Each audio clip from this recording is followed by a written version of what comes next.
stringent of punishment? Should the accused be barred from taking this kind of bizarre defense before this trial begins? Should he be deterred from basically making a mockery of the law? But first, the story so far. First, he traumatized an elderly co-passenger on a New York to New Delhi Air India flight. Now he's resorting to victim shaming.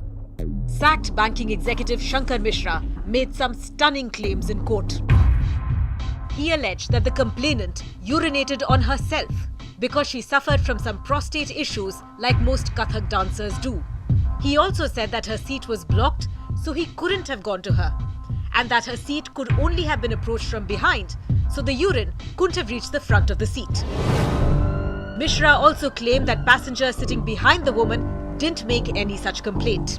This man gets up from this seat, comes here, and according to her, urinates from here, which reaches her here, not impacting this person here. And this, we are not talking about some ordinary water, that water spilled, so the person sitting or the woman sitting in 9C was was okay with it, and the one in 9A only complained, right? We're talking about urine. Agar ek drop bhi gira hota, if there would have been any contact, she would have been equally enraged. These allegations come days after Shankar Mishra told a Delhi court that his actions were not driven by sexual desire nor aimed at outraging the complainant's modesty. Even other co-passengers who were on board the flight claimed they saw Mishra having copious amounts of alcohol and the woman looking visibly distraught after the urination incident. He had about 4 drinks over the period of the lunch, and what happened was he became a little repetitive about asking me the same questions. I went and I alerted one of the stewardess who was serving the alcohol. I said, just keep an eye because he's asking me the same question multiple times. So can Shankar Mishra be allowed to get away with what he did? All right, so we're opening up our phone lines. You can ask the question, can the P-Gate accused be allowed to get away? 01204341895 is our number. Call us and talk to us about this absolutely bizarre claim being made by the accused. Parvez Damania is former director of the Kingfisher Airlines, T.R. Kakkar, former Commissioner of Police of Delhi, Ishkaran Bhandari, lawyer, Chandrasekhar Nene, former CIO of Jet Airways, B.S. Sivach is Director General of Aviation Safety India. Parvez Damania, let me start with you first. I mean, this is a bizarre claim. I know that defense lawyers, put the people through the ringer, the witnesses and so on. But to say that, I didn't pee at all, it was the victim who did, that is just pushing even the case of the defense far too much. I think it's absolutely absurd what he's talking, because he has apologized to her. Yeah. He has met her on the aircraft. The air hostesses were there. There was such a big issue about her being upgraded, her seat being cleaned up, her made to sit in the same seat. Then after that, he gets her clothes washed, her bags washed, her shoes washed. He even pays her a compensation. Yeah. So now, if this was true that she urinated herself, which is very embarrassing to talk about also about a 70-year-old woman, why did this whole thing happen? And there was a doctor, an educated person on the flight who gave a complete detailed statement on your channel and a number of other channels that he was absolutely drunk. He had 4 pegs during lunchtime and he was completely drunk and he was repeating his questions himself. So now saying that this thing happened is completely absurd. I think he's just tying himself in knots, making his life more and more complicating. So, T.R. Kakkar, I know the bail arguments may or may not necessarily have a bearing on when this case goes to trial. But this kind of a defense that, he was not the one who peed, the victim peed on herself, then what was he paying compensation for? What was he dry cleaning her clothes and bags and shoes for, T.R. Kakkar? Yeah, exactly. Why did the air hostess bring him face to face? Let T.R. Kakkar answer that, please. Yes, thank you. Yeah, T.R. Kakkar. You see, I also heard this bizarre statement, that defense taken by the lawyer today. I very much agree with the previous speaker, learned speaker, that he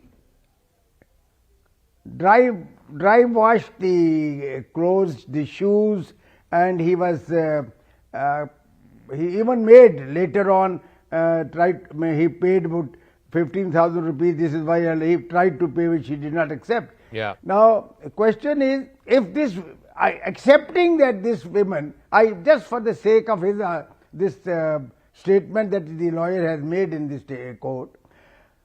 Now, what part of the clothes of this respectable lady were wet at the time when complaint was, she had made a complaint, or she had raised that issue. Now, if I accept her statement that she peed and she had probably some problem, then it is only certain parts of the clothes alone would get wet. Correct. Not anything else. Correct. Not anything else at all. So therefore, it is up to the airline hostesses and the other people who were around to see. Of course. Now this is more or less become now a circumstantial evidence. Okay. He has committed an offence under 294, 354 is okay. But now to prove it is going to be circumstantial, and what he has stated today, I think even the lawyer should feel ashamed. Okay. That he let me ask make this kind of Ishwaran, defense. you know, the fact that they've come up with such a bizarre defense at the stage of bail sort of beats me, because as I understand, bail is the norm, jail is the exception, and there are only three criteria under which bail can be denied, which is either you're a flight risk, or you have the ability to tamper with evidence, or influence witnesses. Why would the defense counsel advise him to take this kind of a bizarre defense at the stage of bail? See, you have hit the right word. It's a bizarre defense, because let's see what are the facts in this case. A, the victim immediately complained to the cabin crew. That's not disputed. The cabin crew made and identified the accused. That is not disputed. And the victim identified the accused. That's not doubted. Third aspect, there is no prior history of a fight between them, that somebody is trying to frame somebody. There is no history or no evidence that they had a fight on flight, that somebody is trying to frame somebody. There is an independent witness who says the man was very drunk, and he found as a doctor that he was drunk enough that he took the initiative of informing the stewardess, please don't serve him more alcohol. That person has no grudge against any of the parties. So when there is so much of that, quite apart from the fact that there is a WhatsApp chat, quite apart from the fact that he's offering compensation, quite apart from the fact that he's promising to clean the garments. So with all those circumstances, a legitimate defense can be, a defense counsel has to have a defense, that the seat was placed like this, he could not go there, etc., etc. But to make such scandalizing defenses, and where does this 80% of Kathak dancers suffer from this? Where is the medical record? So all this, if you take a stand like this, that boomerangs, and your chances of bail also become 10 times tougher. Correct. Because the court will reject such an argument not backed by medical evidence and not backed by the facts of the case at all. Okay, let me get some callers in. We've got a whole bunch of callers. The numbers are flashing on the bottom of your screen. Venkatesh is our first caller. He's calling us from Bengaluru. Venkatesh, good evening. Yes, go ahead, sir. Yes, Mr. Venkatesh. Is he not there? Okay, let's go to our next caller. Mr. Nitin is calling us from Gurgaon. Mr. Nitin. Yeah, so again, I'm not endorsing what this person did. But again, there are certain facts, and I think we are trying to prove somebody guilty even before the whole investigation has taken place. I mean, so far, nobody has seen this person urinating on this woman. Nobody. Even there are internal report which is submitted by the crew member to as per their internal inquiry, and even they have said that this lady did not complain. It was some co-passenger who forced her to complain. And if you recall, a few days back, Tata Airlines CEO sent an email to all their staff talking about this incident, and he said there is more to this incident what needs.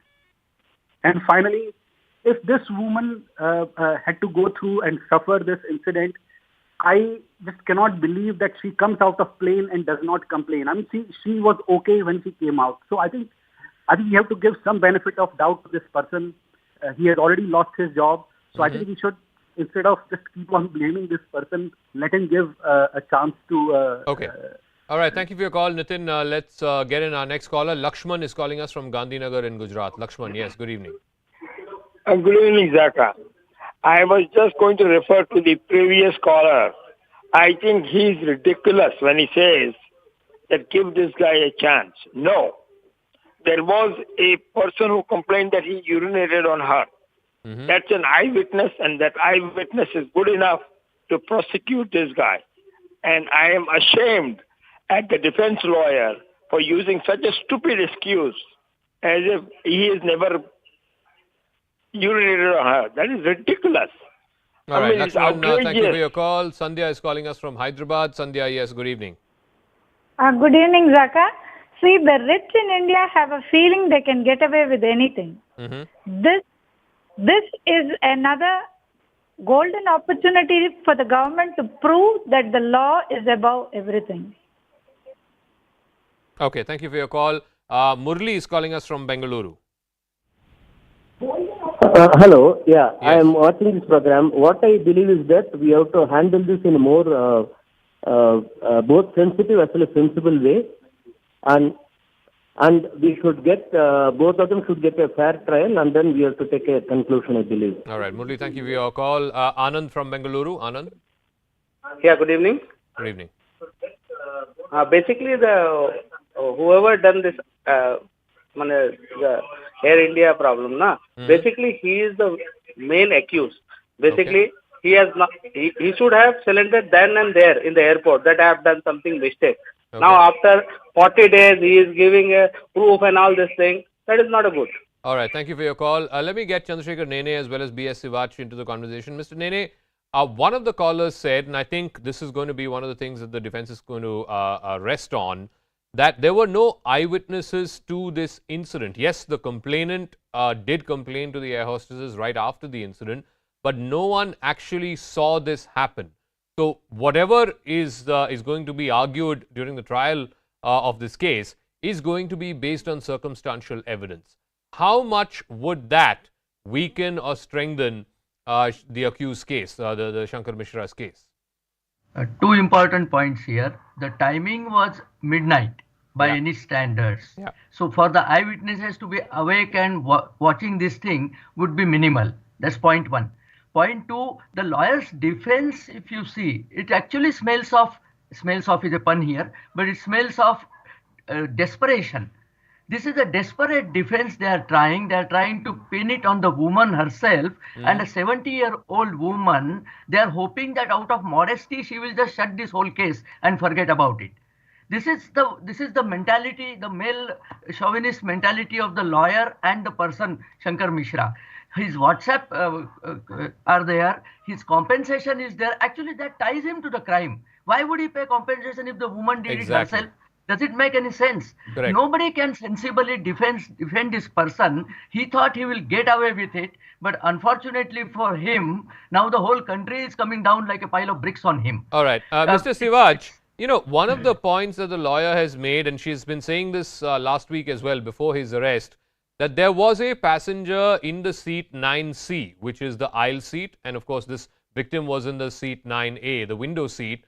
The lawyer has been time and again asking about this question about why is it that the passenger who was in between has not said anything? How come he or she was not affected by this act at all? Is that a valid enough defense, in your opinion? In this particular case, the submission made by the defense counsel are absolutely absurd, bizarre, and that kind of accusation on the victim is totally, sort of reckless, ridiculous. Unfortunately, the defense counsel had to defend his client, and he will go out of the way to defend his client.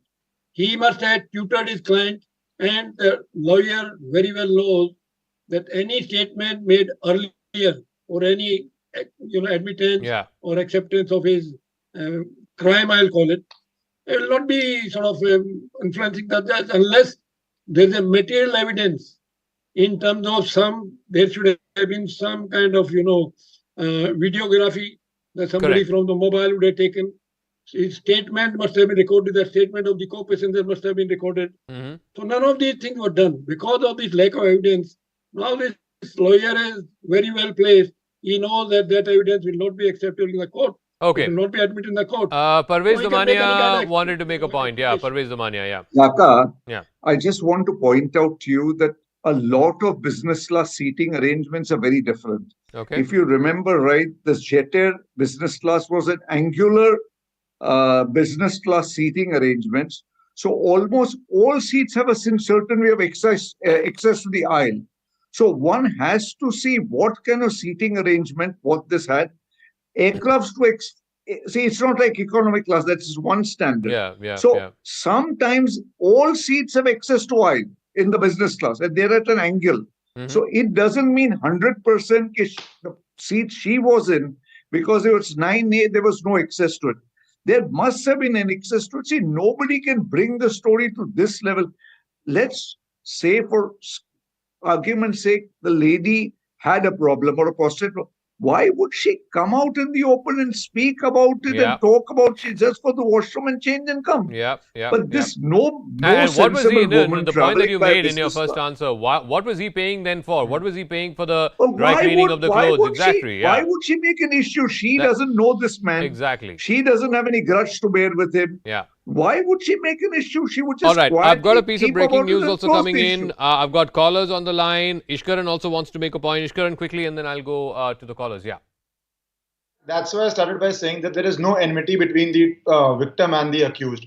But as a defense counsel, argument can be made in court that he didn't have access to the seat. That's a legitimate argument in court because that has to be proven by facts of the case. And the judge has also asked for the seating of the airline. So I am just saying that that's a logical argument. But saying that the woman peed, because the defense counsel has to have some defense, he will try to raise some defense, which is the law of the land. No, but you are saying if there is a passenger in 9C, which is the aisle seat, then I am not saying that. No, I'm saying I'm saying if there is, and the lawyer is convinced there was a passenger at 9C, then his or her testimony becomes absolutely critical in this case. Absolutely. Okay. Also, not also the structuring of the seats. We don't know what were the seats, what was the airline, how the seats were placed in the business class. But those are all legitimate defenses in court. But saying the woman peed on herself, etc., etc. Once you have WhatsApp chats, that's bizarre and that will likely to boomerang on the accused. Okay, let me get in some more callers. Karthik is calling us from Coimbatore. Karthik, yes, go ahead, sir. Hello, Zaka. See, the story is getting murkier day by day. The best thing is, when they can ban smoking on long-haul flights, why not alcohol? The other thing is, sometimes, when passengers get on flight, they are all drunk already. So there should be at least a breath test. And they have to put an end to this nonsense of giving alcohol on flight.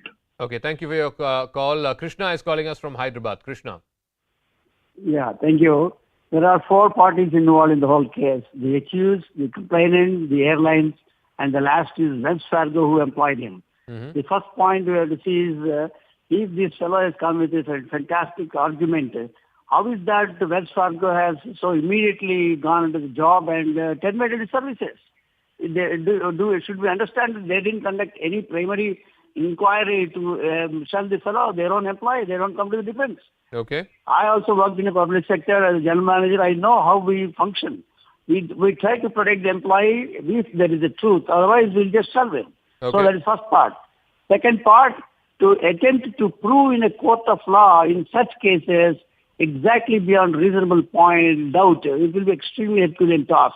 That's what these defense lawyers are catching on by putting bizarre arguments. All right, Krishna, thank you for your call. Ravi is calling us from Bangalore. Ravi. Yeah, hi Zaka. Hi. I completely agree with the previous speaker. I mean, if you take these to the courts, there'll all be some irrational arguments which they say, where is 9A, where is 9B, where is 9C, is there accessibility, and all these nonsense questions will come up. I know as a lawyer, Ishkaran must be putting as a valid defense, but this is turning murkier day by day. Right. And there's a lot of U-turns, like you said, that he first absconded, then he pleaded in front of that lady, and then he tried to give money, and then all these things. There are a lot of things why he did. Okay, Ravi, thank you for your call. Ranjit from Mao. Ranjit. Hello, Zaka. Yes. Go ahead. Yes. Zaka, The basic thing is women don't have a prostate gland. Prostate gland is only with men. So what is this ridiculous defense? Okay, Ranjit, thank you for your call and for pointing out that important detail. But let me also get this piece of breaking news going because then we can get back to our guests. This is, of course, again in connection with this case. The complainant has now rebutted Shankar Mishra's claim. This is the quote from the lawyer of the complainant. It's been brought to our knowledge that defamatory allegations are being made on part of the accused. Allegations are completely false. Their allegations are defamatory and concocted, and it is in sharp contrast to the events as they unfolded. Also, more information coming in. Sources telling CNN News 18 that Shankar Mishra's legal team wants to question one of the eyewitnesses and the co-passenger, Sugata Bhattacharjee. You heard Sugata Bhattacharjee talking about this man he believes had one drink too many. He claims that Mishra already, by the time the flight got off, was already drunk. He was asking the same question over and over again. Mishra's legal team is asking, why isn't the media asking how many drinks Sugata had? Well, the simple answer to that is that he did not misbehave after how many ever drinks he had. Nonetheless, let me go back to our guests, and I want to go back to Mr. Nene and ask this question. One of the callers also said, you know, we should ban alcohol on flights. Do you believe that that's a solution? No, I don't believe that, because this kind of cases are not one too many. Because one of the people misbehaves, that doesn't mean everybody should be punished. But I have one more important point to make here. You know, when this case happened, if this argument had come that the woman did it herself, it could have been a very easy thing for a pathologist to find out who this urine belonged to. These guys waited for almost 18 days. Now there is no evidence. You can't even test that thing. It is all gone beyond the curtain. So now they can actually bring this kind of argument, because now you can't test an 18 days old sample even if you had that with you. So this is a very, very foxy kind of defense which is they are playing here. And a very small addition, that females don't have prostate gland, but there is a glandular thing on their uterus which is called prostate in some medical journals. All right, Nene, thank you for that. Let me go back to Mr. Sivach as well. You know, I'm also concerned about the role of the DGCA here. I'm concerned about the role of the airline. As per the new rules, the CAA rules, the Carriage by Air Amendment Rules of 2018, there are 3 levels of unruly passengers who can be dealt with. A ban can range from 3 months to 2 years. It's a 3-tier system of response to unruly behavior. The first tier being verbal warnings, second level being offloading the passenger, and the third, of course, this ban. And this ban can be anywhere between 3 months to 2 years. Shankar Mishra, as of now, is only serving a 30-day ban, after which he is free to fly any airline, including Air India. Zaka, can I say something? This is the initial ban that is put by the airline. Now there will be a DGCA investigation, and the DGCA will ultimately decide how long he has got to be on the no-fly list. So it could be a ban for a very long time. The immediate thing is a 30-day ban. Another thing I just want to point out, that one caller was saying that we should ban alcohol. That is not possible because Air India, like all other international carriers, has to compete in the international market. Okay. So our airline cannot stop serving alcohol, but it is up to the crew to use their judgment and common sense and see where the passenger is going with his alcohol. Okay, Another thing so let me ask Mr. Sivach. You know, the problem is that I have seen this, particularly in economy class, on a Bangkok-Delhi flight, even a Dubai-Delhi flight. There are passengers who misbehave. There are passengers who keep asking stewardesses for alcohol, almost like they've never had a drop of alcohol in their lives. So, yes, there is a problem. Particularly in some of these sectors. I don't know about New York, Delhi, but certainly I've seen this in Bangkok, Delhi, as well as in Dubai, Delhi, that somehow passengers just feel like it's their birthright to ask for how much ever alcohol. Mr. Sivach. Mr. B.S. Sivach, can you hear me? You were asking yeah, to you, yeah.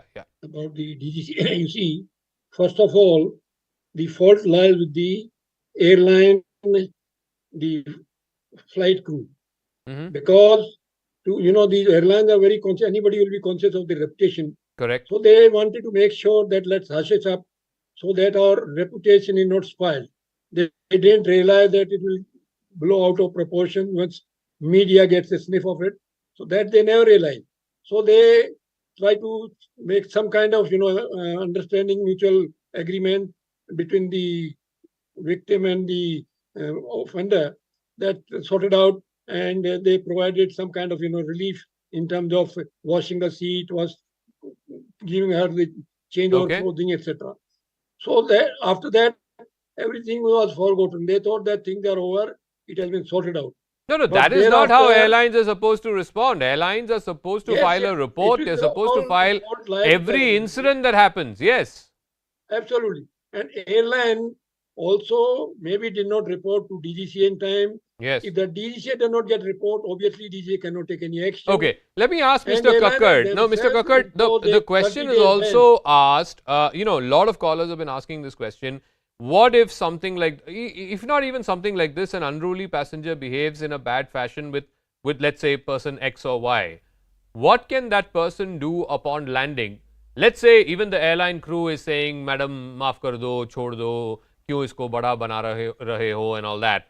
What can the said passenger do upon landing? There is CISF that is guarding all our airports.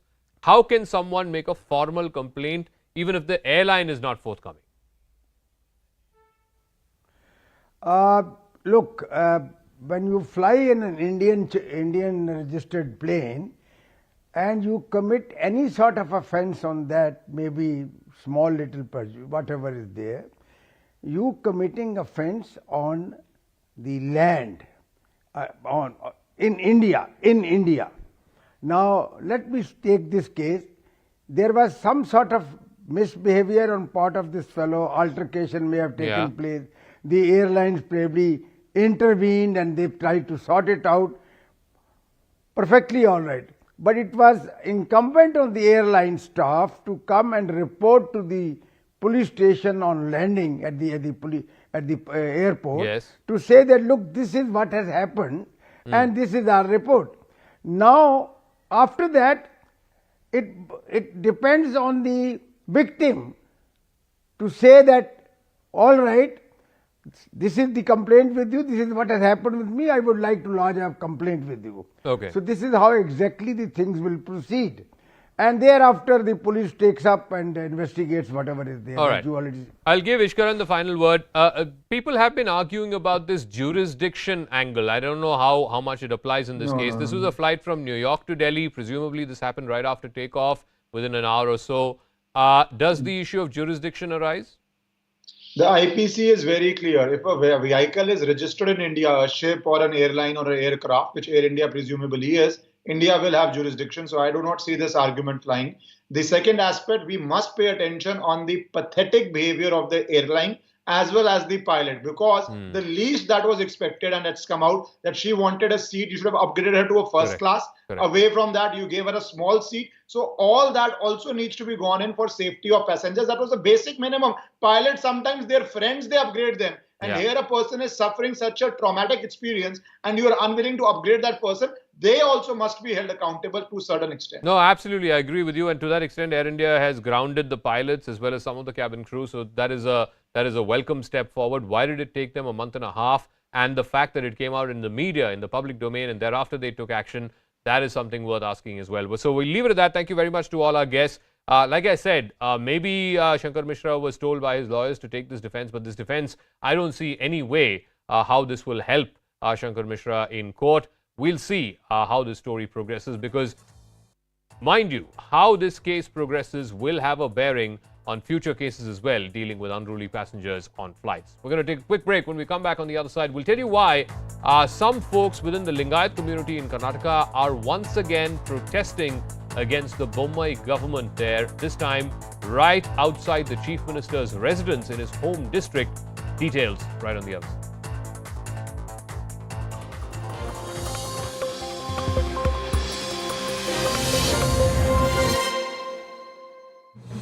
देवी और सज्जनों, माननीय केंद्रीय सड़क परिवहन और राजमार्ग मंत्री नितिन गडकरी जी ने देश के कोने-कोने को हाईवेज के साथ जोड़ दिया। हमारा ये अनुरोध है और एक निमंत्रण भी कि आप भी 14 जनवरी को हमारे साथ जुड़ें सड़क सुरक्षा अभियान में, क्योंकि उसमें होंगी रोड सेफ्टी की बहुत सारी आवश्यक बातें। क्यों नितिन जी, मैं सही कह रहा हूँ कि नहीं? बिल्कुल सही कह रहे हैं, क्योंकि जान है वो जहान है। सड़क सुरक्षा अभियान, परवाह करेंगे, सुरक्षित रहेंगे। January 14th, 10 a.m. onwards. In January, this was on the first 2 days of the new year. He will be taking stock of the security situation. Is also likely to meet the family members of the victims of the Rajouri terror attack. After meeting them, the Home Minister will also chair a high-level security review meeting with officials. If you recall, 4 people were gunned down in the evening of 1st of January and 2 children were subsequently killed when an IED went off. And since then, there has been a lot of anger in that area as to how these terrorists have not been brought to justice. Home Minister's visit to Rajouri is meant to assure the people in the region that the security grid is going all out to bring them justice, and the political establishment of the country is standing firmly with them. Amit Shah जो है जम्मू एक रोजा दौरे पे आ रहे हैं। डांगरी में वो फैमिली से मिलेंगे जो राजौरी किलिंग्स में जिनके जो फैमिली का जिनकी फैमिली चली गई उनसे मिलेंगे। वो उसके साथ साथ वो सिक्योरिटी रिव्यू करेंगे, सिक्योरिटी सिचुएशंस को रिव्यू करेंगे। मीटिंग होने वाली है उनकी। क्या लगता है आपको इस दौरे से? देखिए, हिंदुस्तान के होम मिनिस्टर हैं, मुझे खुशी है कि उनका फर्ज है आए इन लोगों को देखें, इन पे जो कयामत गुजरी है, क्योंकि बहुत गरीब हैं वो जो राजौरी के लोग हैं, बहुत गरीब हैं। उनके सिर्फ दिलजोई के लिए ना आए, उनको फाइनेंशियल असिस्टेंस भी दें कि उसको गरीबी से निकाल सकें और सिक्योरिटी को और भी मुनज़्ज़म करें जिससे कि ऐसे वाक़ात ना हो। Coming in from the Union Territory of Jammu and Kashmir, this is a mega CNN News 18 exclusive. Top government sources are claiming that the Union government is all set as far as conducting elections to Jammu and Kashmir are concerned. The announcement, as per government officials, could be soon. The Union government wants the democratic process to take shape and is satisfied with the progress in the state post Article 370 abrogation. Government feels locals are ready to participate in the election process. So this news is coming on the eve of Home Minister Amit Shah's visit to Jammu and Kashmir. He's slated to be in Jammu later in the day. He's also met the core group of the Bharatiya Janata Party leaders as far as Jammu and Kashmir is concerned. He had that meeting, and subsequently BL Santosh, senior leader of the party, also held a meeting on ground there in Jammu and Kashmir. So looks like as far as electoral preparations are concerned, at least BJP is off the block, and the central government officials are now telling CNN News 18, this is the information that our colleague Manoj Gupta has, that Jammu and Kashmir could see elections very soon. My colleague Anand Narsimhan is with me for more on this. Anand, any further details as to when the elections, what is the window that we are possibly looking at? Well, the talk is very, very hot about spring, because the delimitation exercise will be is already on its way and it's almost completed. And there are also panchayat elections which need to be conducted. So there are at multiple levels. What kind of elections will they happen simultaneously over a period of say about 60 to 90 days? Will it all culminate? Now, those are modalities which have to be seen. But yes, Jammu and Kashmir, the Union Territory, will see elections very, very soon, and perhaps elections to the Assembly. Now, there are arguments and counter-arguments to this. Many believe that they are ready. The people of Jammu and Kashmir are ready. Voices within the government also believe that it is high time this is done, because it's more than nearing about 4 years since the abrogation of Article 370. So before the 5th of August 2023, they want the election process done, because they also want to show to the world, and of course a global narrative that's being trying to pitch, that democracy has been jailed. All of that will now be junked. And of course, it's by default when the elections happen at the panchayat level and also the assembly elections, it's the people of Jammu and Kashmir who are casting their vote. And if they come out in huge numbers and vote and cast a ballot and elect a government of their choice across Jammu and Kashmir, across the various districts, the 20-odd districts between Jammu and Kashmir, then it is also telling the international narrative that this whole game or call for a plebiscite, UN resolution and all of that, this entire bogey of Pakistan totally fails. Right. And there is also a strong message that goes to Pak-occupied Jammu and Kashmir, saying the Union Territory of Jammu and Kashmir, that which is integrally a part of India, look what is happening here, how people are flourishing, how this place is flourishing, and see what Pakistan has done to you after being occupiers. But Anand, you can't really ignore that Pakistan, loses no attempt to push in terrorists in Jammu and Kashmir. Targeted killings were so far going on in the valley. Now that modus operandi being used in Jammu as well, will that be a factor? Will that be a concern whenever the dates are decided? Security is always a concern, but one has to understand that barring this Pak-sponsored terror which happens in Jammu and Kashmir, the crime rate in Jammu and Kashmir is the lowest across the country. So, one or two terror acts should not deter the entire population and allow the electoral process to be derailed. I think the people on ground very clearly know who intends to do what. And they have seen the benefits of working in peace. They have seen the benefits of having 280 days of no hartals, no bunds, all schools open. Yes, there are incidences which happen which create a little bit of a flutter and worry, but largely people understand that this is an act of desperation.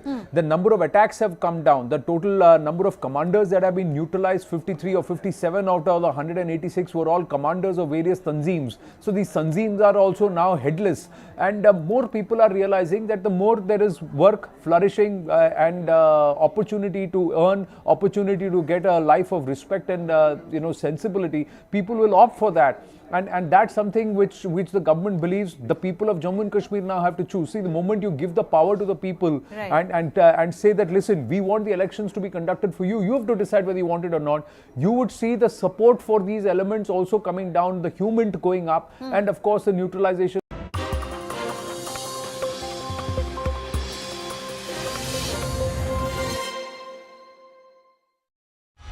The Karnataka High Court has stayed the decision of the Bommai government to grant reservation to both Lingayats and Vokkaligas carved out from within the 10% EWS quota. This is a big blow politically for the incumbent Bommai government as it sought to woo both these dominant communities, the Lingayats and the Vokkaligas, ahead of the elections.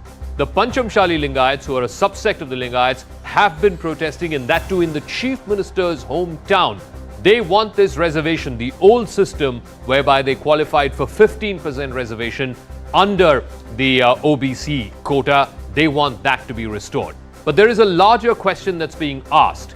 In breaching the 50% cap that was put in by the Supreme Court in the famous Indira Sahni judgment, did this new reservation already find itself on shaky legal ground? And what may be the political impact, because elections are barely a few weeks away?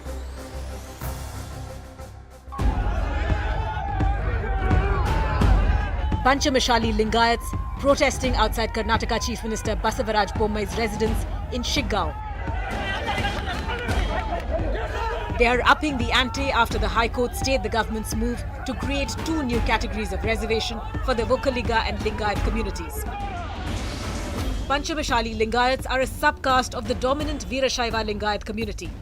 For months now, they have been protesting and demanding inclusion in the 2A category of OBC reservation, which will entitle them to 15% quota in educational institutes and jobs. Under pressure, last month the Bommai government announced that it was introducing two new categories, 2C and 2D, to include Lingayats and Vokkaligas. The government decided to do away with the existing 3A and 3B categories, which Lingayats and Vokkaligas were a part of. The government had also planned to use quota under the EWS category for meeting reservation demands by Lingayat and Vokkaliga communities. All these decisions have been put on hold by the High Court. Government of Karnataka had initiated, Honorable Chief Minister had initiated a lot of measures. How best we can address their concern? Judiciary has taken its own stand at present temporarily. We need to put across to the judiciary what was the justification. We need to discuss, debate, deliberate. The opposition has accused the Bommai government of taking the Lingayats and Vokkaliga communities for a ride. Unfortunately, the government is trying to play around with the feelings of people. Instead of giving clear-cut explanation and instead of giving clarity on the issue, they purposely kept it ambiguous, and so that because they want to please everybody and fool everybody. ಇದು ಸರ್ಕಾರದ ದೋಖ ಇದು. ಈ ಸರ್ಕಾರದ ದೋಖದ ವ್ಯವಹಾರ ಇದು ಈ ಸಮಾಜದಲ್ಲಿರ್ತಕ್ಕಂಥ ಹಲವಾರು ಸಮಾಜಗಳಿಗೆ ಮೀಸಲಾತಿ ಹೆಸರಿನಲ್ಲಿ ಅವರಿಗೆ ಹೂ ಮುಡಿಸ್ಲಿಕ್ಕೆ ಹೊರಟಿದ್ದಾರೆ ಅನ್ನೋದು ನನ್ನ ಅಭಿಪ್ರಾಯ. Lingayats make up for nearly 14% of Karnataka's population, with the state going to polls this year. Will the quota conflict backfire for the Bommai government? All right, will this turn out to be a big political impediment for the incumbent government there in Karnataka? Joining us now, Mohan Vishwa, Karnataka BJP spokesperson, Sanket Yanagi, spokesperson of the Karnataka Congress, Aditya Srinivasan is an advocate, Suman Siraman, political analyst, and GB Patil is secretary of the Jagatik Lingayat Mahasabha. Let me start with Mohan Vishwa. The problem, Mr. Vishwa, is that this legislation, which was passed in the last assembly session, was anyway on shaky legal ground. Essentially, what the government has done is create two new categories, 2C for Vokkaligas and 2D for Lingayats, within the 10% EWS quota. That is shaky legal ground. See, Zaka, when this particular two different quotas was created, it was created basis the technical grounds and technical analysis by the experts, and also, the panel of some of the ministers. Basis not only it has taken some time, it has been created. Okay, so that is first point. And that day when the same issue was created, and also there was only hardly an interim report which the government has been taken from the OBC commission led by Mr. Hegde, so who said that is going to give only interim report. The full report will take some more time to give. So basis which, after the full report only, the final how much percentage is going to be given will be decided. So we have So two things, Mr. Vishwa, two things. One, why are you not making that interim report? Table it in the assembly, make it public, let the people of Karnataka know what the interim report says, number one. Number two, if it is only an interim report, as you argue, why don't you then wait for the final report before coming to a conclusion about 5% quota for Lingayats and 4% quota for Vokkaligas, and that too within an existing 10% EWS, which was not meant for caste-based reservation, it was only meant for economically weaker sections. See, Saka, how can somebody table an interim report which is still underway in an assembly or somewhere, whatever that matter? So it can be laid in the assembly or in front of the public only once you get the full report, not till now. Okay. So Congress may accuse that why you have taken a lot of time not to table the final report and all. See, everything has its own time and technical ground. See, at least we have done this. Mr. Vishwa, interim report, as per your argument, Mr. Vishwa, interim report is good enough for you to bring a legislation, a significant legislation guaranteeing reservation for Vokkaligas and Lingayats. But interim report A cannot be tabled, and B, you will not wait for the final report. I mean, you can't have it both ways, no, sir. Anyway, let me ask Sanket Yanagi. Once again, Sanket Yanagi, this is worse than what your government did when Siddaramaiah was Chief Minister. You abolished the 5% quota for Lingayats. You made Lingayats into a religious minority status. The state government announced that this quota will be within the existing 50% reservation, which was meant for scheduled caste, scheduled tribes. Basically, a group of people who were reformative against Hinduism or from Hinduism, you went and gave them a minority status and abolished the quota that they were eligible to, which again was struck down by the court. So now here I think we need to discuss about the BJP's action, which is the current issue. While looking at this issue from a different perspective, let us understand the chronology of events. BJP has come to power in 2020 and it sat over the file for the period of 4 years. And in 2022, when the elections are nearing, or 23, when the elections are nearing, they want to push it forward because of the election gimmick. And now let us understand the feasibility of this. No, Mr. Yanagi, if I may ask, sorry, you're not answering my question. How is what the BJP did any worse than what you did when Siddaramaiah was in power? You called Lingayats a minority. So, you see, let us understand basically Lingayat, whether it's a minority or a majority, whether it's a Hindu or non-Hindu, whether they need a special status or not, they do not need a special status is not an issue at all now presently. So what we canvassed and we wanted to give the special recognition to them, that was not accepted and that term is over. Now we are in a situation where we need to answer the question which the current government is facing, which the people of the community are facing presently. We are not here to discuss something which has gone. No. The point I was trying to make was whether it was your government or whether it is BJP government. And again, your government, that decision came 6 months before the elections in 2018. BJP government's decision again coming 3-4 months before the elections in 2023. Both of you have used Lingayat reservation for political expediency just months before elections. That is the point that the people of Karnataka need to know. Anyway, let me ask Aditya Srinivasan, the basic legal flaw in this new legislation passed by the Bommai government is they have conveniently taken reservation from two different sections, two different articles or subsections of the Article 16 of the Constitution. Backward class reservation is under 16.4 of the Constitution of India, whereas EWS reservation is under 16.6. One is caste-based reservation, the other is economic status-based reservation. They have conveniently mixed both. Yeah, and if one were to read the text of what constitutes the 103rd constitutional amendment, it becomes clear that the reservation for economically weaker sections is not available to the classes that are mentioned under subclauses 4 and 5 of articles, respectively 15 and 16. So what I think is important, Zaka, is one needs to really closely examine the fine print of the various orders or statutory instruments pursuant to which the various categories have been created, whether it's under economically weaker sections or backward classes, and to see whether or not the 6% that seems to have been reallocated from out of the economically weaker sections actually can be done, number one, or number two, whether it actually overlaps with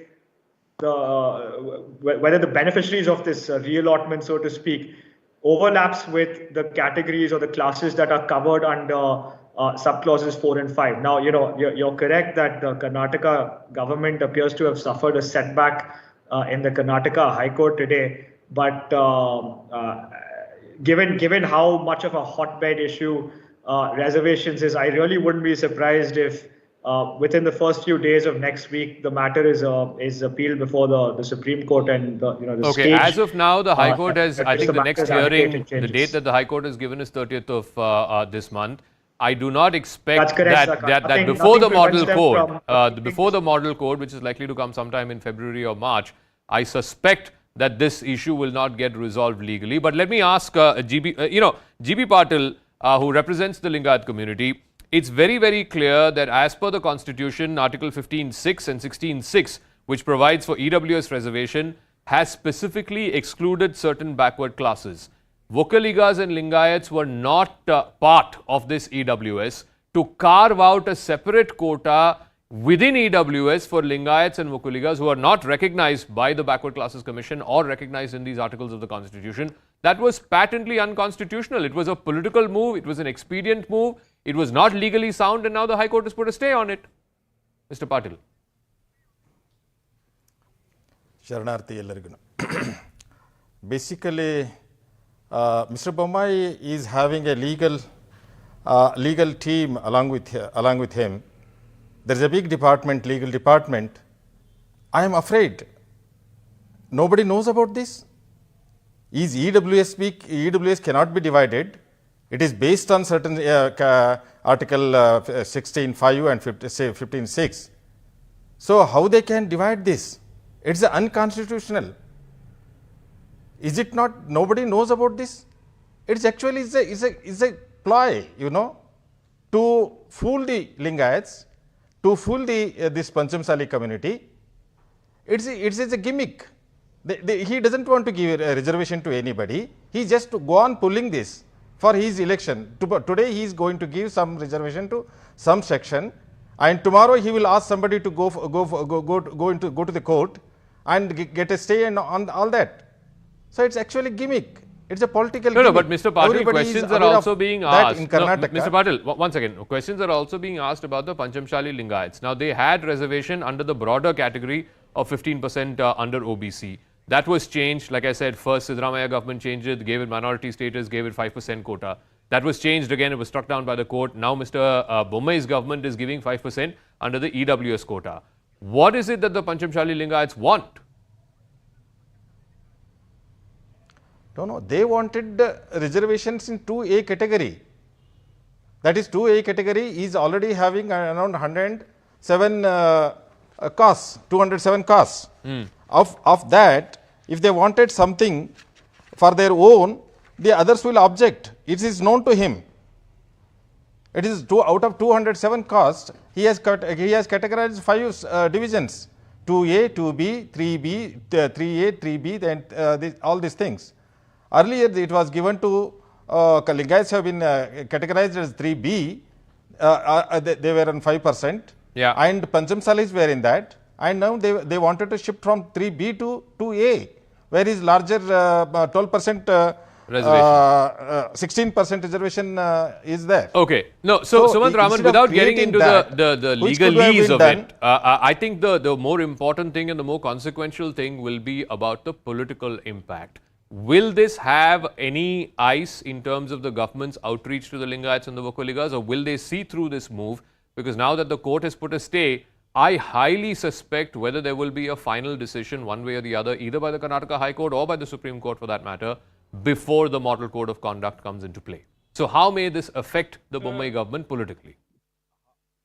I don't think it will positively give them any benefit, Zaka, for the simple reason this is a cynical move coming on the eve of the elections and anybody can see through it.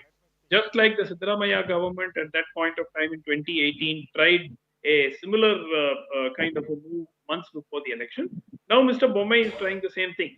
Now, two very important points. Now, Karnataka actually today is now having close to 56% reservation, which already breaches the 50% reservation limit in the Indira Sani case. So, whether that itself is constitutional is a matter for the courts to decide. It is very likely that that itself could be struck down, and that could, of course, whether it will happen before the elections or after the elections is a different issue. The second point is, as far as EWS is concerned, the benefit of EWS very categorically goes to those who are not given the benefit of reservation under any other segment there whatsoever. Yes. There is no provision for subcategorizing this 10% into 3% or 2% or 4%, which is not there because caste in itself or class is not a feature of this 10% reservation at all. So you bring in something from some other section and bring it into this.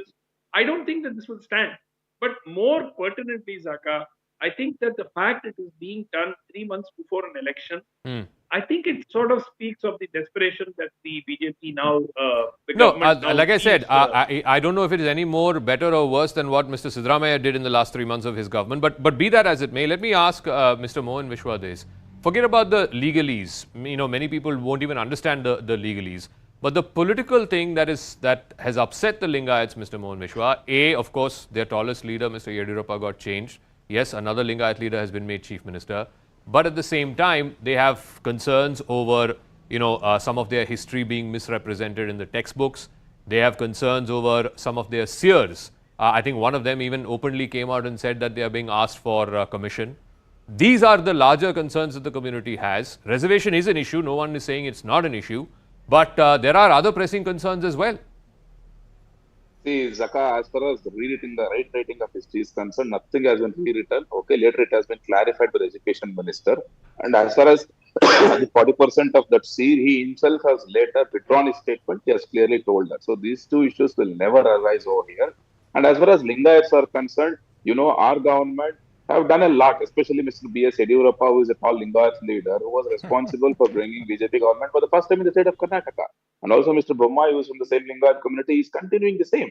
And as far as EWS is concerned, it is settled in the court, and we know that it's a separate classification. It is nothing to do away with the caste reservation. However, what we are going to do it if, exceptional cases, nothing happens means, obviously, our government may think of already, the representatives have told that there is a Schedule 9 in the Constitution, which Tamil Nadu have already done it, which is there in the court also. So we'll take that route and we'll ensure that, the Panchamasalis will definitely get the quota. Either way. No, but Mr. Vishwa, to do that, you have to convene the assembly session. The assembly has to convene. Exactly. And the assembly, can it convene before model code comes into effect? That again is a big question.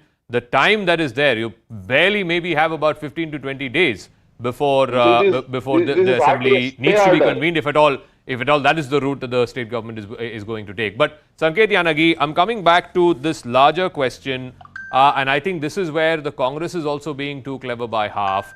What is the definition of Lingayatism? There is a certain segment that believes that this was a reformation within Hindu society, that Basavanna was not against Hindu society or Hindu practices, except of course the caste system. Whereas there is another a school of thought within Lingayatism which says that they have nothing to do with the Hindus. Now, the Congress played a cynical game trying to make the Lingayats into a minority, but many of the Lingayats themselves came and said that if one of the lingas that are being worshipped is that of the Shaivite tradition, then how can you say that the Lingayats are minority or that they are different from Hindus? Zaka, don't forget to say that Mr. Yanagi. Mr. Yanagi, yeah, thank you. Yes, insofar as the definition and the scope of the term Lingayat is concerned, it is already, this matter is sub judice, and we would not like to say anything on that, number one. And number two, when the matter itself is before the court and it is debated by the government and as much as by the Lingayat community who representatives, that it cannot be derived out of the Hindu community. It is to be differently treated as a Hindu, one of the minority religion, as that of Jains and other communities. If you But can look that into is the not what provisions that of- is not what a One large minute, number one of minute, let me sir, I'm sorry, that is One not what a large important number of aspect people here. in the community want. I don't think no. a large number of people in the Lingayat community think that they are minorities. Zaka, it is very clear, Zaka, if the Lingayats want to be accepted as a separate religion, they can no longer be treated as OBC. They will be treated as minorities, and whatever are the quotas which are applicable to minorities will then become applicable to them. Yes. Now, they be willing to accept that, because drastically there will be a reduction in the overall quotas which are available. If the Lingayats want themselves to be treated as a minority, then yes, and a large number of educational institutions in Karnataka are run by Lingayats, then yes, they will be applicable to get minority quota in those institutions, just like other minorities get. But if they want to be treated as part of the larger Hindu umbrella, then yes, they are eligible for the 15% OBC quota, as also now the government, this contentious move that they've made for the 5% within the EWS. But you can't have it both ways. You can't say that you're a minority for certain reasons and then you avail reservation also in the wider OBC category. But Sanket Yanagi, final word. I got to wrap up after that. Yeah. This is purely a political gimmick because of the elections. Since the BJP government has underperformed, and this is the rescue operation which they want to test on the religious issue. Okay. Firstly, they can't give it on the 10% quota because it is a class-based reservation on EWS, which is not possible. And insofar as the caste-based, class-based and the caste-based is concerned, the caste-based reservation which the Pancham Shalis and the Vokkaligas are claiming cannot be inserted or derived out of the class-based reservation, which is out of 10%, which is totally impracticable, impossible, constitutionally not possible unless there is a constitutional amendment. And the BJP claims to be in power. I'll check on this again. From what I remember, when this legislation was passed in the Special Assembly session in Belgaum in December, I believe that both JDS and Congress also voted in favor, but I'll check on that again. But like I said, I don't see a resolution to this politically or legally before the election. The impact of it, the likely fallout of it, and perhaps even the political damage because of it could be on the Bommai government.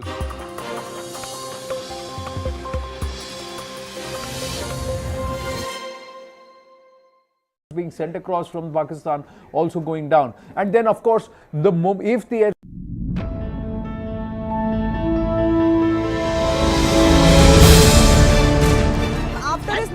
remark, you called him an agent of the BJP and the RSS.